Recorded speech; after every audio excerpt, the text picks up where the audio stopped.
নমস্কার বন্ধুরা, আজকে আমি রান্না করব পটল আলু দিয়ে মাছের ঝোল। তো প্রথমে আমি কড়াইটা গরম করে নেব। এবার কড়ার মধ্যে আমি সামান্য তেল দেব মাছ ভাজার জন্য। তারপর আমি একে একে কড়াইটা গরম হয়ে গেলে একে একে মাছগুলো তেলের ওপর ছেড়ে দেবো। তো মাছগুলোকে খুব ভালোভাবে ভেজে নিতে হবে।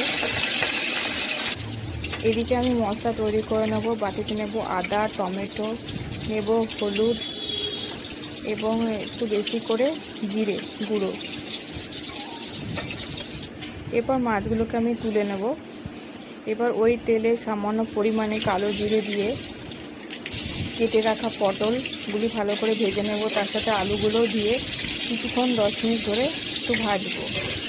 ভাজা হয়ে গেলে ওই তৈরি করা মশলাটা আমি ওই কড়াইয়ের মধ্যে আলু পটলের মধ্যে দিয়ে দেব।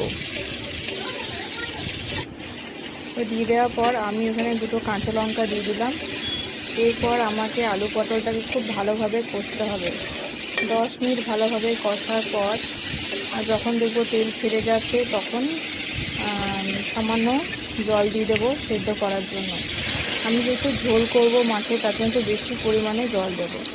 জল দেওয়ার পর গ্যাসটিকে সিমে করে আমি ঢাকা দিয়ে দেবো 10 মিনিটের জন্য আলুগুলো সেদ্ধ হওয়ার জন্য।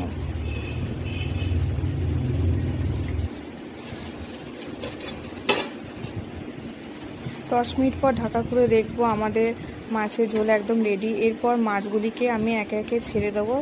ছেড়ে দিয়ে 5 মিনিট সিমে করে সামান্য ফুটিয়ে এরপর আমি মাছটাকে ঢেলে নেব কড়া থেকে। রেডি হয়ে গেল আমাদের মাছের ঝোল। তো আজকের মতন নমস্কার।